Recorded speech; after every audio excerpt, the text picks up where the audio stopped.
Hey guys, and welcome back to Let's Play Fire Emblem Radiant Dawn with me, Pitmarth Roy. In the last episode, we got the second part of that mission, Chapter 6, Raise the Standard, and we saw a few of the support conversations. Really quickly, let me just go over what I did for preparation. I leveled up Makai to level 20, Edward to level 20, and put his EXP at 99 so you can see him get the class change. And I gave the rest of the XP to Laura. Let's see, what else is there? I bought a Wind Edge for Edward. And I think that's about it. I took off all of Fiona's stuff and gave it to Aaron, all the lances. As for the skills, I gave Toronto Paragon. I'm going to give it to Edward once he classes up. So that'll be in the next episode, probably. Let's see, I gave... Where was it? Oh, Zahark, right. I gave Fiona's skills to Zahark, so he has Imbue and Savior, which restores HP to the unit's equal to the unit's magic power, and eliminates skill and speed penalties when carrying somebody. As for supports... Looks like we can move that one up to B.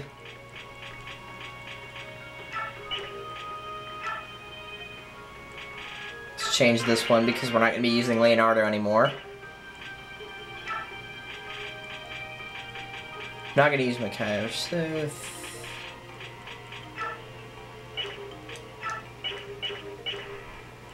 Oh well, Aaron doesn't really need support. Alright, so let's get started on Chapter 7, A Gathering Hope. So we're back in Umino prison camp.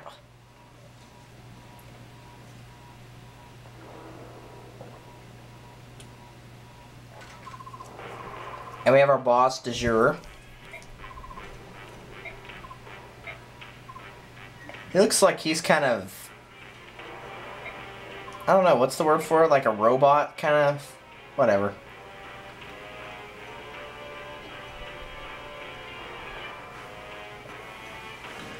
So a few of our units have distracted the rest of them, Toronto and a few others. So if you take a look, you'll see Toronto's distracted everybody. You can't use all of your units, but since I'm not using these 4, that was actually be the 9 units that I'm going to use. So that actually works out perfectly for me, and does not hinder my progress at all. So, that backfires. You're probably going to have somebody take care of this guy. I'd recommend Nolan with the hammer. And that looks like it's about ready, so let's get going. No, I'll explain the victory tutorial of C's. This spot right here that the boss is standing on, it's usually the boss guarding it that's kind of flashing red. You'll have to defeat the boss, have Makai stand on that square, and hit C's to get the chapter complete. Not that hard, actually.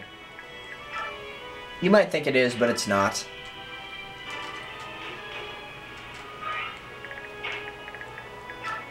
Alright, so let's see Edward's class up.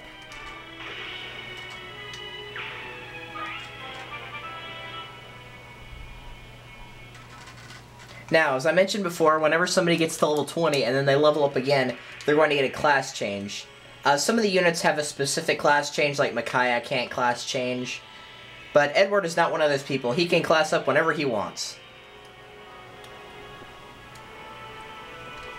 So... he is going to change from Myrmidon to what Zahark is, a swords master. And whenever you class change, you get a lot of extra bonuses, like +2s and 3s. You can also see CN, which is weight, I don't know why they call it CN, and MV for movement, so how many spaces you can move at once. So Edward became a lot stronger. It also heals you fully.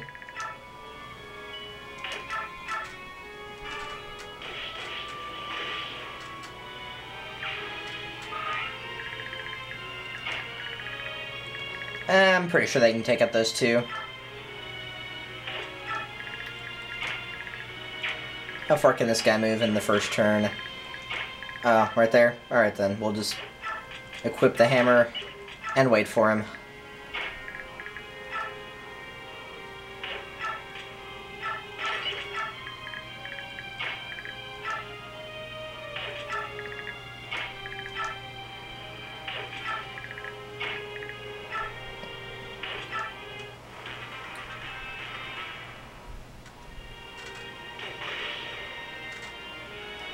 The hammer, if you couldn't tell, is also a bonus damage weapon against knights, just like Thani is.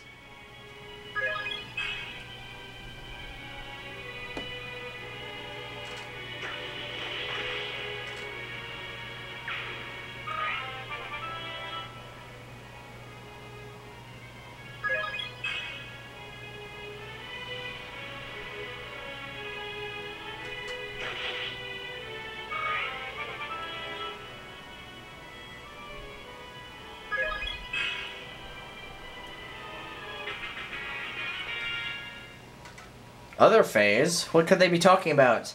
So now we have Tormod from the last game. We have Muarium as well. And then we have a new character joining those two is Vika, or Vika. I think it's Vika, though. We're sticking with Vika because it's fun to say.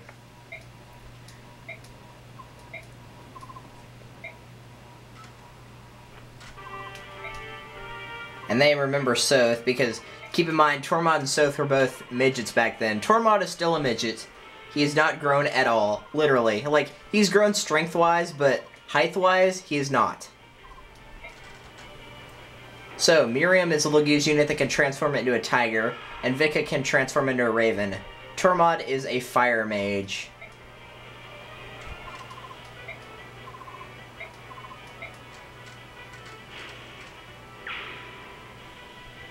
He's a mage! Fall back! Yeah, you better run. Never underestimate the power of Mage. Watch the door. Why would we watch a tutorial on doors? Silly heads. You're being a silly head, pants man.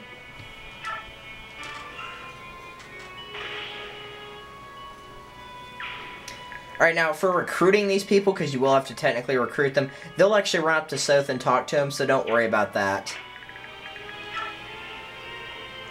Wait a second. Okay, his HP is nearly full, it won't matter.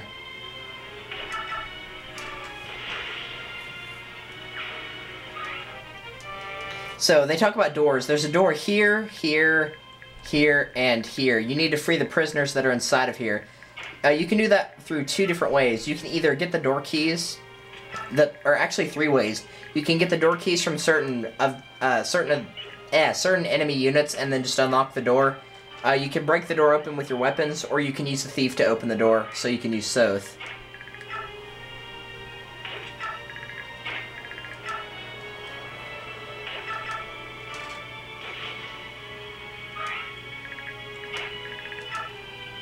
And for some reason this guy is deciding that he's going to guard this door, and whenever you defeat him, this door back here will open, and this is where the other units, the soldiers, that you free, will escape to.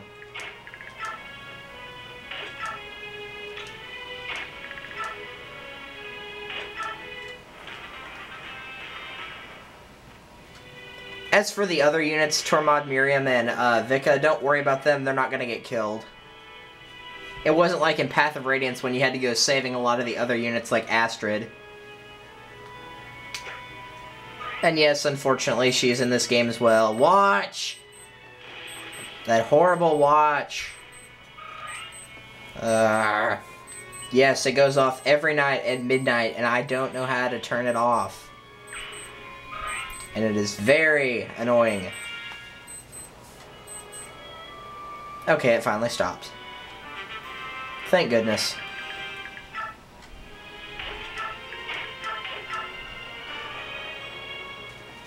And all the knights will say something.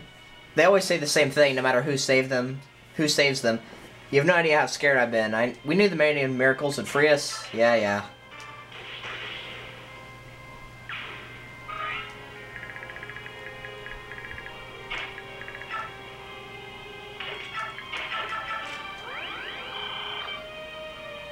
There we go.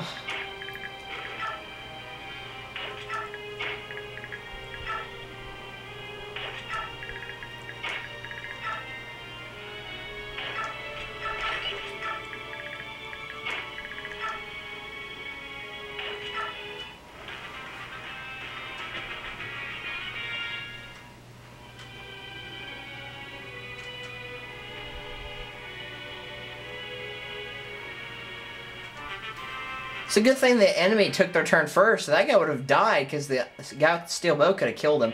The guards only have 20 HP, so they're not very strong.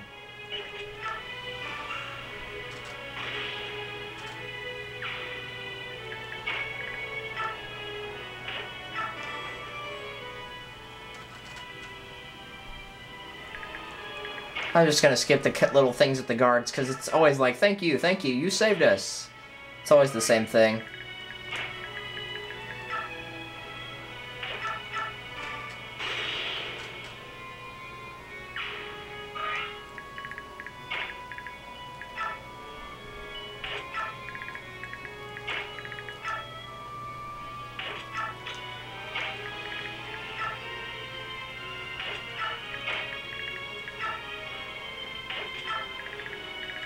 There are a few reinforcements that show up where you start. And I think I'm going to go ahead and leave, like, Nolan and maybe somebody else down there. I don't know. I just now remembered it, so...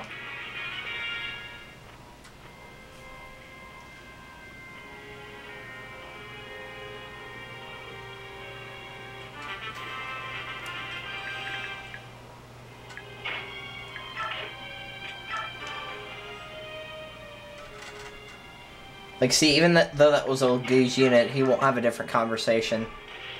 Oh, that was a longbow. No wonder it wasn't doing that much damage.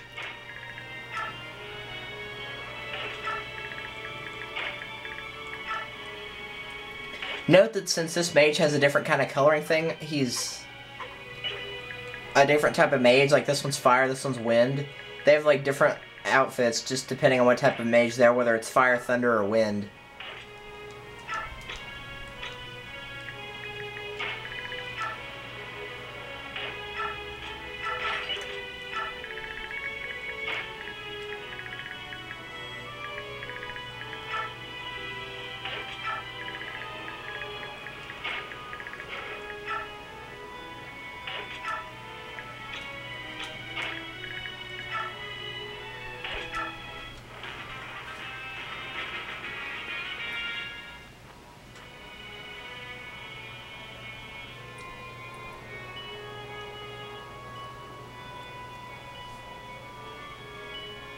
And you don't have to wait for all those guards to run out, by the way.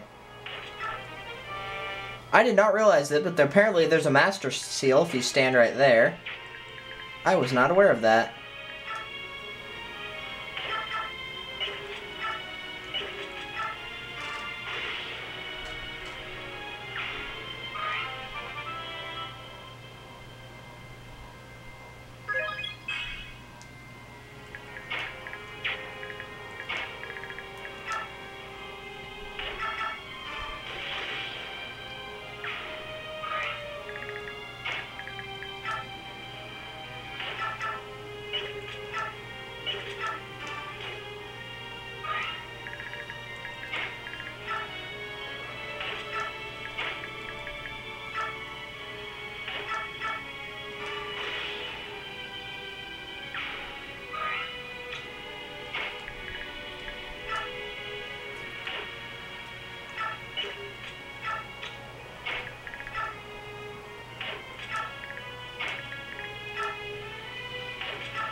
Yeah, here they are.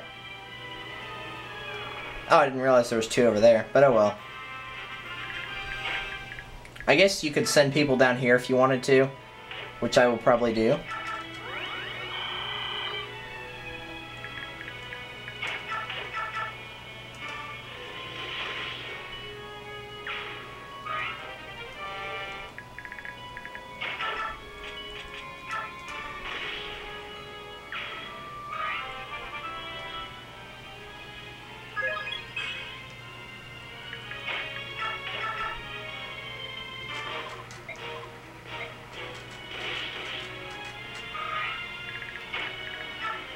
Alright, I will see you guys in the next episode.